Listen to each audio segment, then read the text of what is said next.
These are 4 of the creepiest true horror stories, and they all happened in or around one place we've all been to: Walmart. Before we dive in, drop a comment telling me where you're watching from. I love seeing how far these stories reach. And if you enjoy creepy, true horror like this, hit that subscribe button. My goal is to hit 1,000 subs by the end of this month, and we're at 218 right now. Every single sub helps more than you know.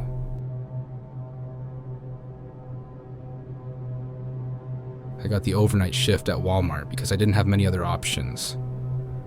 The store I worked at wasn't one of the newer, clean, well-lit ones. It was one of the older 24-hour ones, tucked away off a highway that barely saw traffic after midnight. Most nights, it was just me, another overnight stalker, and the manager who locked himself in the office unless something exploded. I was the janitor, mopping, bathrooms, spills, typical stuff. At first, I liked the solitude. I could listen to music, take long bathroom breaks, and nobody really cared as long as the place looked clean by morning. But around my 3rd week, I started noticing weird things. The cameras in the electronics section would randomly pan, even when nobody was there. One night, I saw the monitor twitch toward the corner where the display phones were. I figured maybe it was just a glitch. Then, I started finding carts left in strange spots.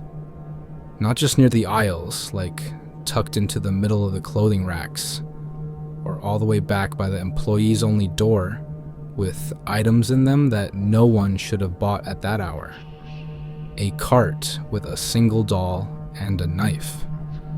Another with nothing but 6 gallons of milk and baby shoes. Once, there was a cart with a raw steak sitting in the child seat. No packaging, just there. I brought it up with Daryl, the Night Stalker. He was older, maybe mid-50s, always chewing gum and watching horror movies on his phone while stocking shelves. He just said, "You ever see anyone pushing those carts?" I said no. "Yeah," he muttered, "me neither." The worst part was the intercom. See, we're not supposed to use it after 11 p.m. unless it's an emergency.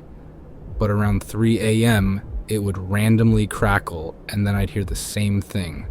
Always whispered, "Clean up, aisle 12. But there was never a spill. Aisle 12 is a seasonal aisle, currently filled with Halloween stuff. I figured maybe the decorations had motion sensors and something was glitching, but I checked. Nothing was plugged in. No batteries either. One night, I got sick of it. I heard the intercom whisper again, "Clean up, aisle 12, and grabbed my mop.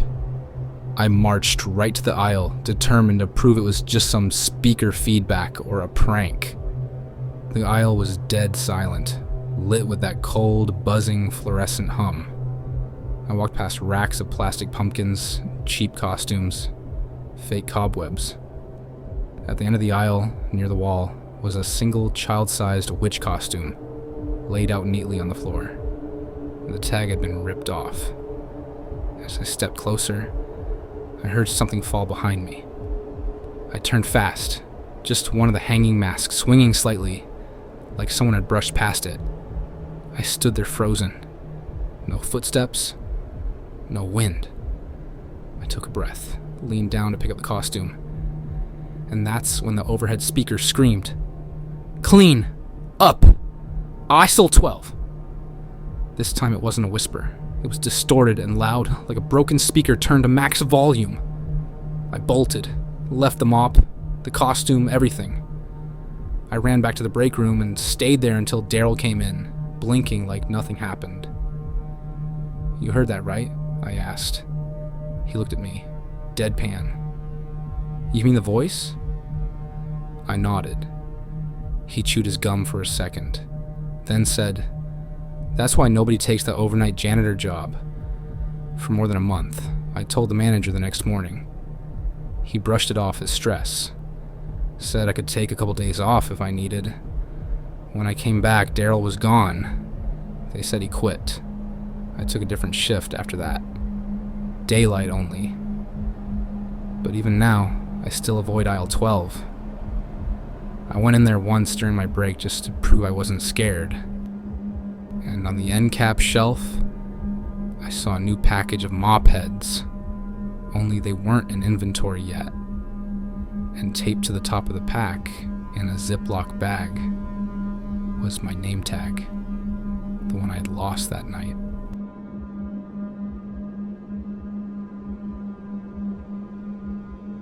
It was around 11:45 p.m. when I walked into Walmart.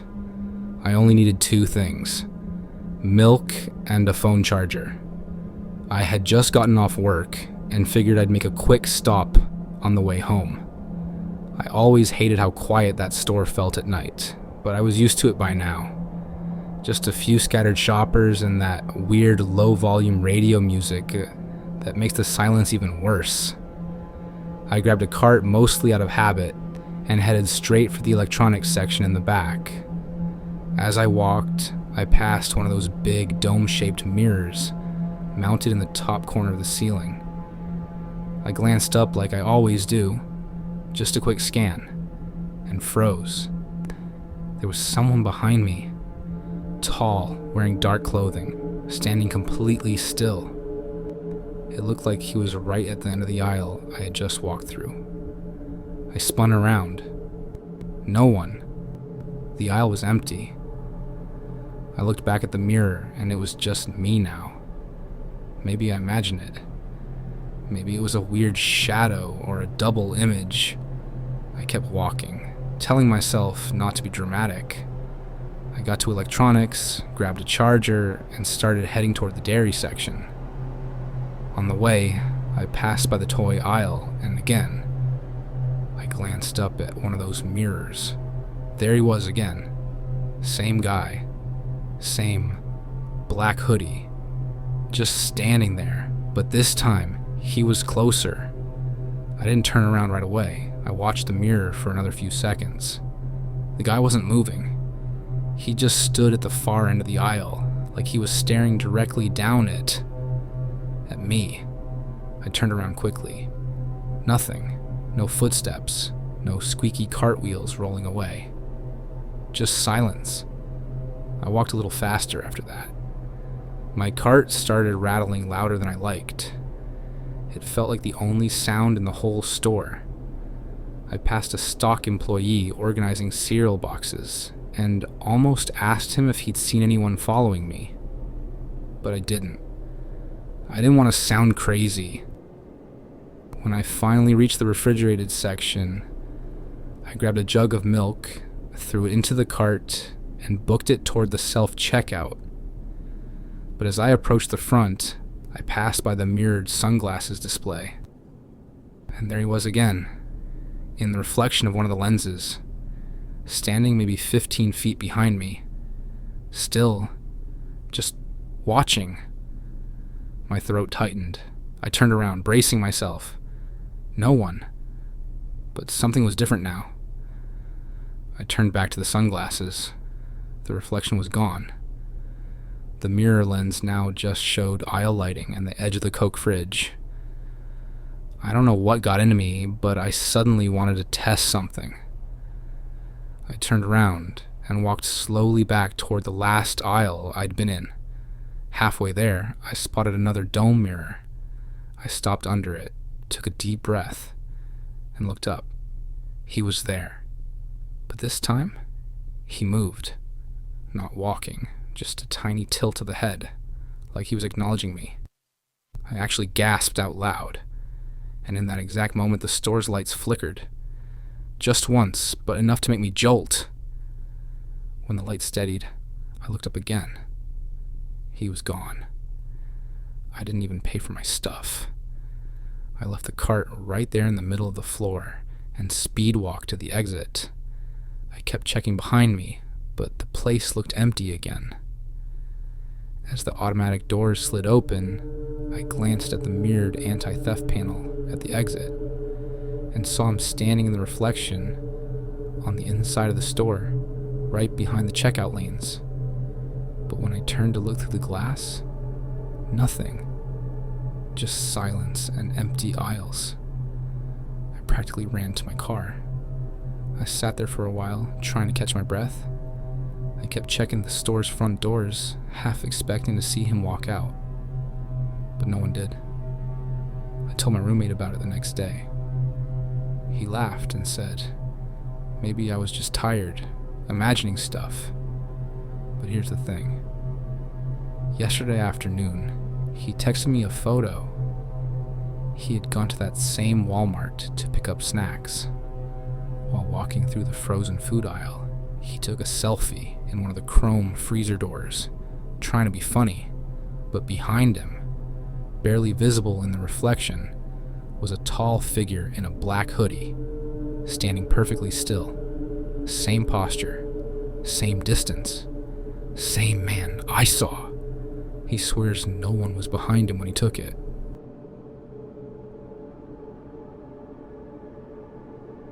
I run a small YouTube channel where I explore abandoned places, schools, malls, hotels, stuff like that. I'm not one of those clout-chasing types who scream for the camera. I keep it simple, creepy locations, minimal talking, and lots of ambient sound. My subscribers like the realism. A few months ago, one of them messaged me about a Walmart in a town about an hour from mine. Said it had been shut down overnight, no warning, no clearance sale, nothing. Employees showed up one morning and found the doors chained shut with a closed for maintenance sign, but it never reopened. Locals said the place still had full shelves, like they just walked out one night and never came back. Of course, I had to check it out. When I got there, it looked exactly like they said, perfectly intact. Lights off, vines growing up the side, but the sign still bright as ever. Walmart. The parking lot was gated, but I parked nearby and climbed through a gap in the fence. Getting in wasn't hard. One of the side doors near the garden center had been shattered. Someone had been here before me. The air inside was stale.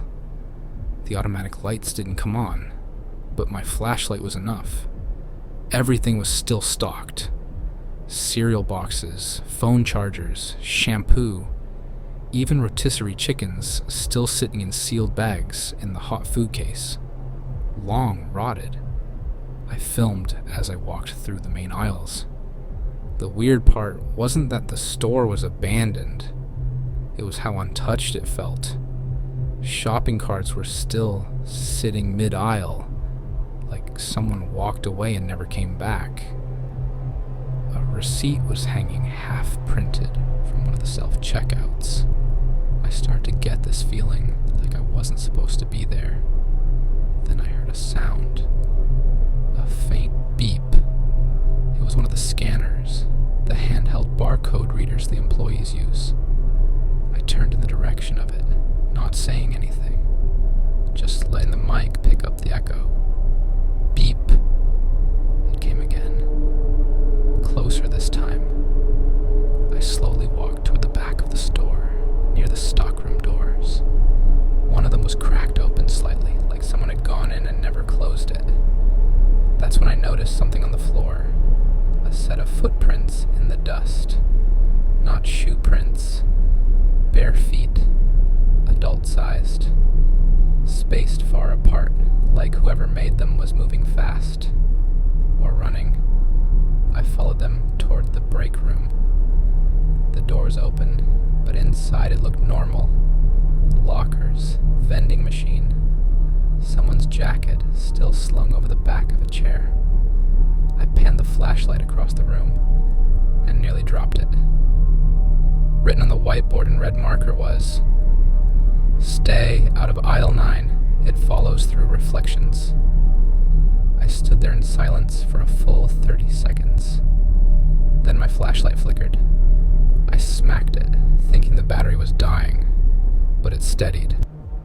I backed out of the break room and turned the corner back toward the main aisles. Beep. Again. This time from aisle 9. Against my better judgment, I went. I'm not proud of that, but my camera was still rolling, and adrenaline makes you do dumb things. The aisle was lined with mirrors. Vanity mirrors, bathroom cabinets, compact sets, all facing random directions. I moved slowly. The camera aimed ahead. That's when I saw it. Not directly, but in one of the mirrors. Something tall, not fully visible. Just part of a face, like it was peeking from behind a shelf in the reflection. But not in real life. I froze. The face tilted slightly. Its eye made contact with mine, through the mirror. It was subtle but deliberate. I turned and ran. I didn't look behind me. I didn't stop recording. I got out the same side door I came in through, and didn't stop until I was back in my car. When I reviewed the footage later, the mirror clip glitched right as the eye made contact. Just static for 3 seconds. The rest of the video was fine. I never posted that episode. But a few weeks later, I got an email. No subject line. Just a link to a private YouTube video. It was footage of me inside that Walmart. Only I wasn't holding the camera. I was being filmed from the other end of aisle 9. Just staring into a mirror.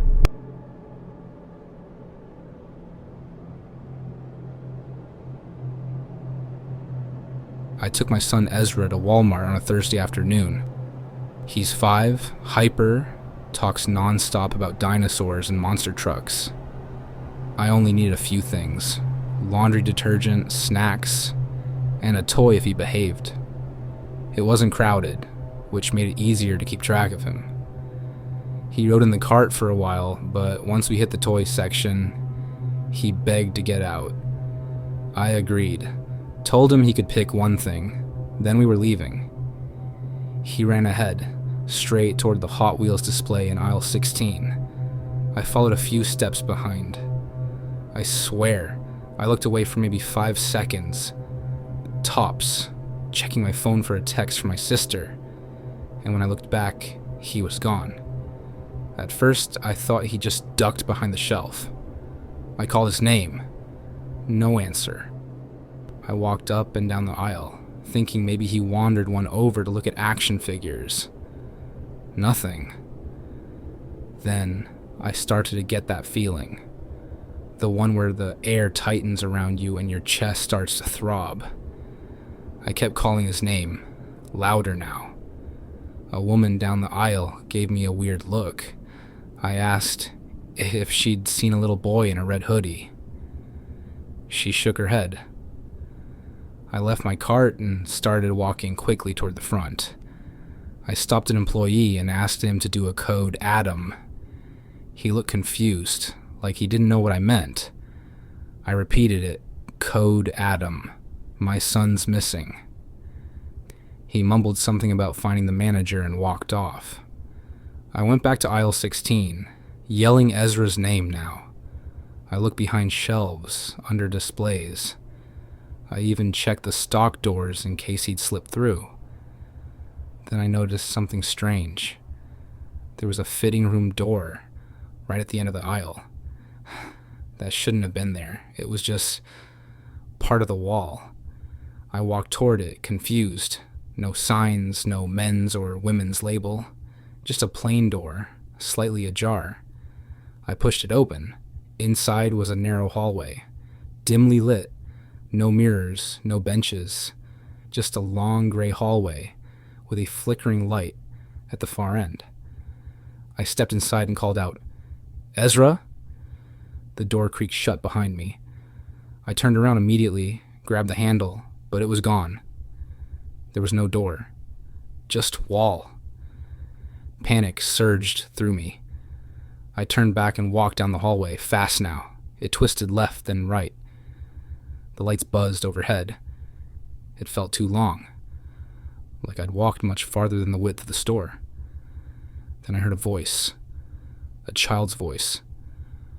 "Mommy?" I stopped. It came from around the corner. I ran toward it. "Ezra!" I turned the corner and saw him. Sort of. He was standing there in his red hoodie, but something was wrong. His arms hung too low, like they were too long for his body. His head tilted, not curiously, but like it had been dropped there, limp and heavy. He didn't blink.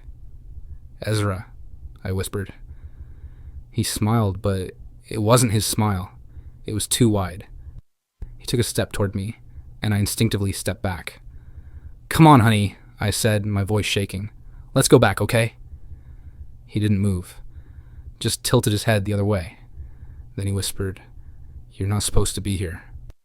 Behind him, the hallway began to stretch, literally stretch, like the walls were pulling apart, the floor expanding, widening into blackness.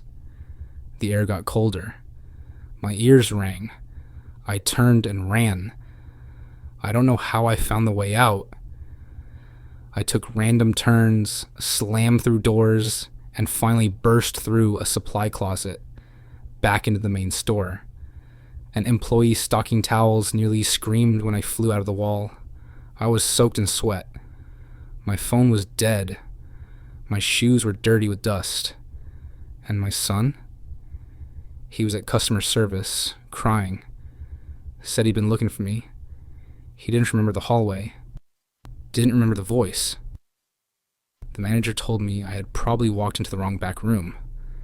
That maybe I fainted from panic and imagined it. But two things make me know I didn't.